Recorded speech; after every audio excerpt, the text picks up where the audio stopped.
And when they see me and stuff, like, oh, you're Khaleke Hudson. Yeah. I can run you over. I'm faster than you. You can't guard me. The trash talk starts immediately. The trash talk starts immediately. In high school, I was the center, I was the power forward. Wow. I'm 5'11".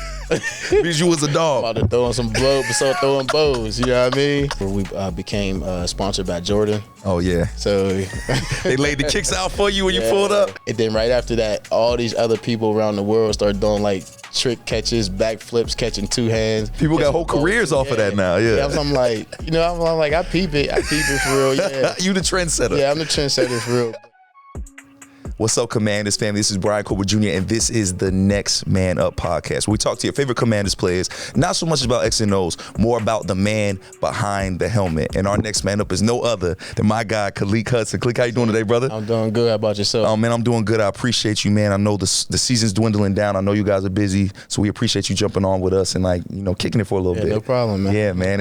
And like I said, man, we ain't really talking X and O's. We don't want to talk so much about football. I want to talk about you as the person, right? Let the fans get to know who you are, because you have a very interesting story, man. So we're going to start where the story began. Yep. Mkeesasport Pennyslvania, right? I said it right? Yes, sir. You said it right. Yes, sir, man. Tell me what it means to be from Mkeesasport, Pennsylvania, and basically what it was like growing up out there. It means the world to me, just being from Mkeesasport, just standing on, just being the pride, being the guy who everybody looks up to, as far as all the kids, and just being a role model to them. I really take that serious. I try to carry myself in a way to where a lot of people want to look up to me and want to do like certain things that I did and have the impact that I have. So it just means a lot. It means a lot. I got a city on my back that really cares about its sports, really cares about its people just in general. So it just means a lot for me to be in this position right now. Growing up, there was a bunch of people I was able to look up to. People like Swing Cash, who she was in the WNBA. She's now a Hall of Famer. Tough hooper. Yeah, guys like Brandon Short, a guy who made it to the NFL, and just a bunch of other people who paved the way for me, made it easy for me, gave me a vision. I can see what they did and do the same things, but just in my own way. Yeah. You know what I mean, have the same goal, but it's just a different path. That's all. But yeah, being from Mkeesasport just means the world to me. You know what I mean? It's and it's just a great feeling to be from a place like that. And it's easy for guys to be like, I love my hometown, I want to give back, but you actually do the work. You had I think this past summer, in July, you had your second camp out in McKee, right? You had it out there, man. Yep. How cool was that to be able to not only do it once, but then do it a second time and have all the kids show out and just be able to host a camp like that for the kids? It was super cool, just seeing how excited the kids be. Like when they see me and stuff, like, oh, you're Khaleke Hudson. Yeah. I can run you over. I'm faster than you. You can't guard me. The trash talk starts immediately. Trash talk starts immediately. So I love it though, man. It's just like just going back to it, like just being that guy that everybody could look up to, you know what I mean? Especially the kids, you know what I mean? Growing up, that's something I always wanted to focus on, being an inspiration for the kids, like showing them that there's more than just where we're from, you know what I mean? There's more than just sports as well. Like you don't have to make it out just by going the sports way. You can be a lawyer, you can be a doctor, you can be a dentist, whatever you want to be. As long as you put your mind to it, you can do whatever you want to. So just seeing their faces every year, this year coming up, I'm gonna have another one, and I'm just so excited to be able to be in a position where I can change someone's life. That's awesome, man, because like you said, changing somebody's life. I mean, one of those kids, that could be their first time seeing anything involved with football. And then because of your camp, now they love football. Yeah. You growing up, what made you love football? What made me love football? So I started football at the age of 4. My dad put me into football, and he was one of the main reasons why I kept going so hard, and because he worked me and my brothers, he worked us to be the best. Yeah. Every single day we was doing something. We was in multiple different sports, but it was always football. You know what I mean? That he was most serious about. He was serious about all the other sports, but football, we had to be on point. You had to be hustling full speed, hitting everybody, scoring touchdowns. So just from them experiences, just kept creating stronger love for the game for me. And and I just kept it going. You know what I mean? And my dad passed away in 2013, and me, I feel like everything happens for a reason. Yeah. You know what I mean? So I feel like that propelled me to work even harder, knowing that that support system from my dad was not there no more. Now I had to turn it up myself, my own mental, mental capacity. Yeah. You know, just be stronger mentally, just knowing that he's still there in my head.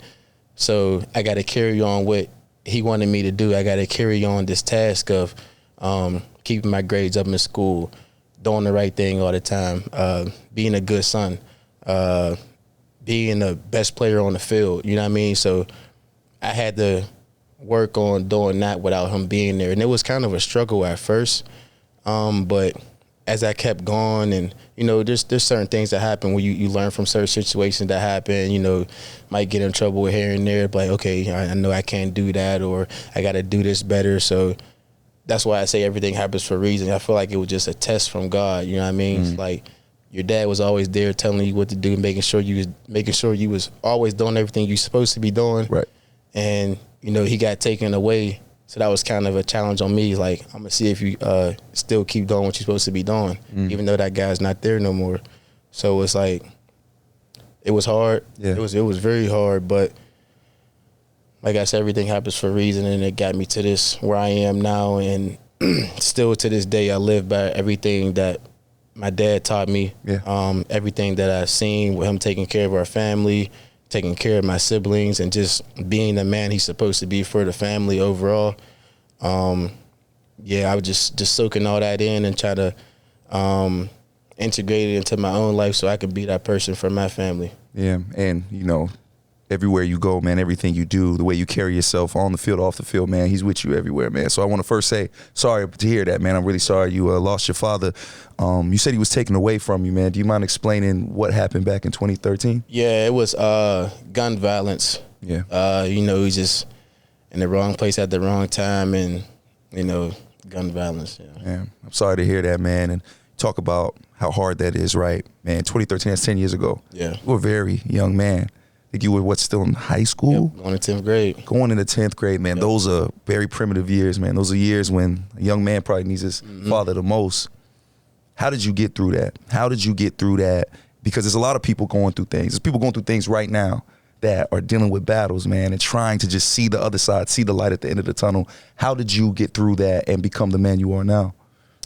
I feel like majority of the time people use situations like this, like if it happens to them, as a reason to retaliate or a reason to go back and do damage to somebody else or somebody else's family. But I looked at it in a way to where I just use it as motivation. Like, it might sound crazy, but my dad not being there no more, like I said, I feel like it was a test from God. Yeah. You know, I'm gonna see if you really still want this. I'm gonna take this guy away. You know. Yeah, I understand take what him you're away. saying. Yeah. And see how much you really want it. See how, if you're gonna still keep grinding, are you gonna still keep your grades up, or are you gonna try to be that person he was for your family? You know, and I just took it and just ran with it. You know, I just stepped up, kept going, kept pushing, worked 10 times even harder, in school, trying to be the best man I can be for my family, the best son I could be for my mother. Yeah.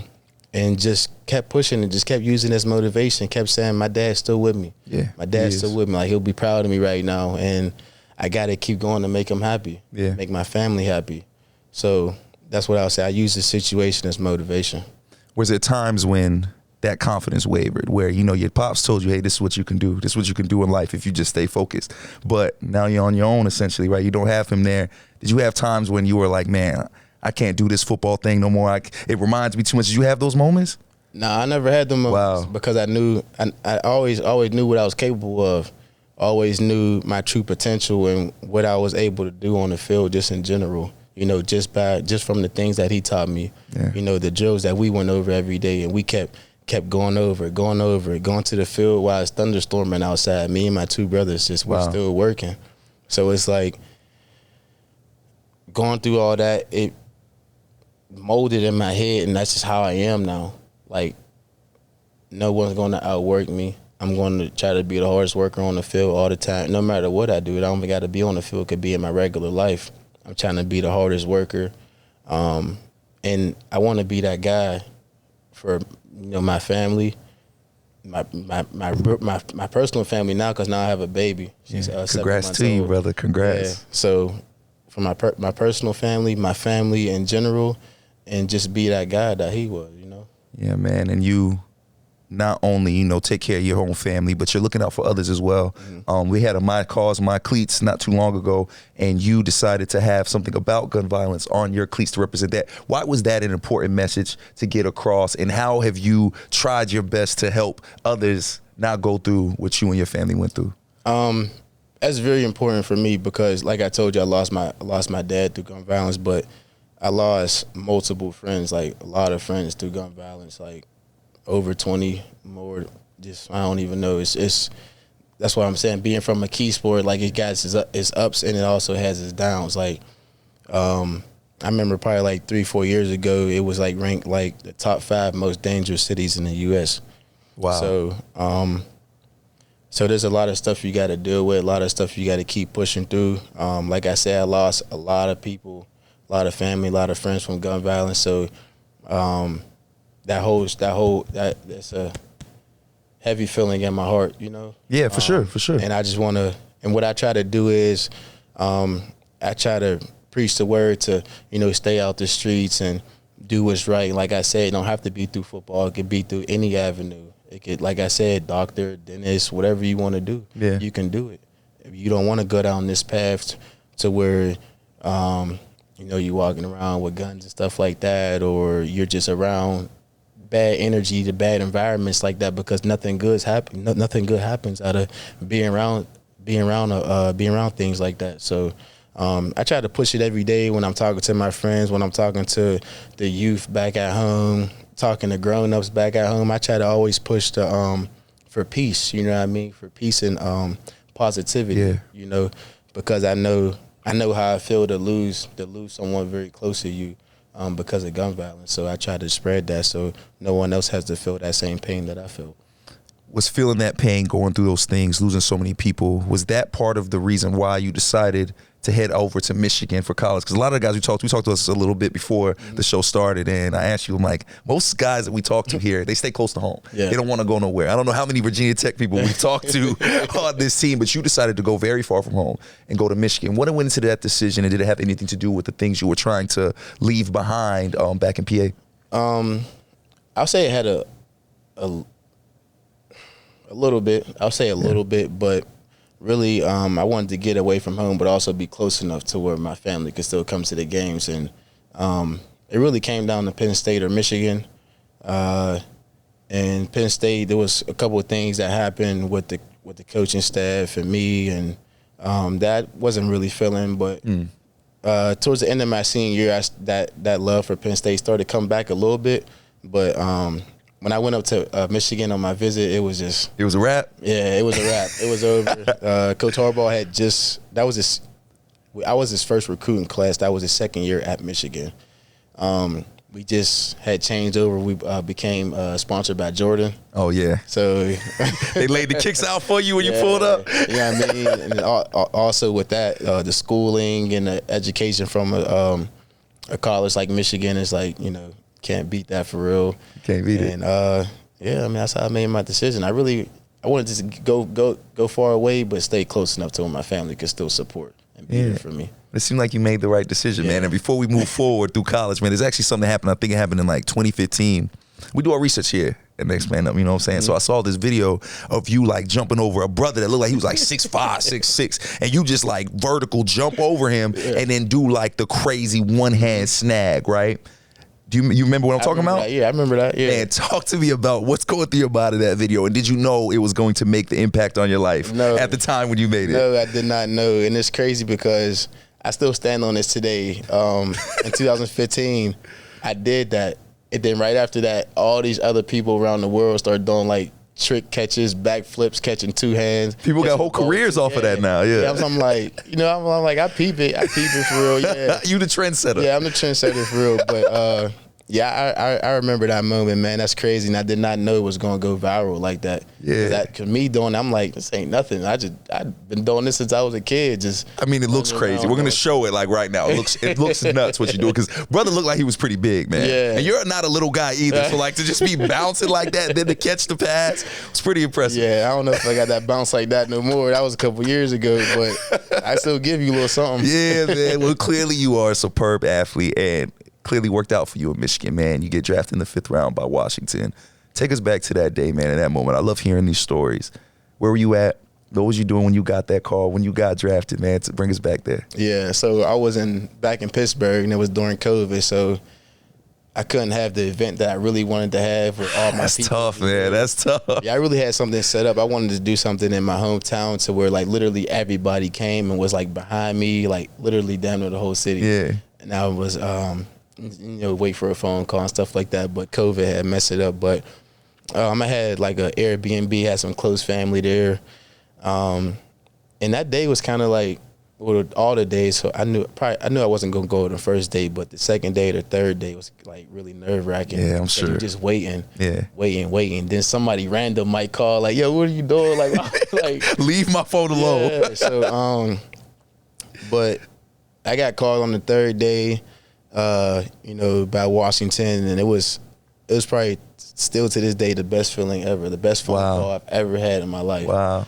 Because it was just a surreal moment, like you work your whole life to get to, the NFL and to get that call one day. And when you're in the moment and it actually happened, it's just like, I just like immediately just started like tearing up, crying and stuff. Like my mom was right here, all my family's here. And like, I'm just thinking about my dad, just listening. I really don't remember what they were saying on the phone. Wow. Whenever he stopped talking, I just started saying thank you. I appreciate it so much, because just so many things was like, going through my mind, especially my dad. Yeah. Just knowing he was so proud of me. And after everything had calmed down, I had left, because I had an Airbnb in Pittsburgh. I left and drove back to Mkeesasport, which is probably like 20-25 minutes away, and I went to my dad's gravesite. And that was very emotional for me as well. I went by myself. Yeah. Did I go by myself? I think I went by myself. And I was just talking to my dad for about 5 to 10 minutes, just telling him, I made it, and, it doesn't stop here. We got more work to do.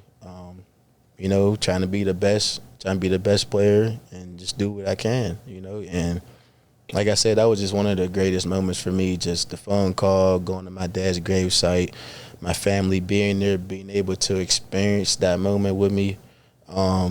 So just, the whole experience was just mind-blowing, and I still can't believe it to this day.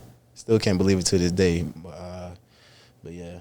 So you said you went over to your pop's gravesite, man. Thank you for sharing that. What do you think your pops would have said to you, man, if he could have been there with you when you had that phone call, man? What do you think he would have said to you? Yeah, I don't even know. He would. No, y'all don't know. I know what he would have said. I know what he would have said. He'd have been going crazy.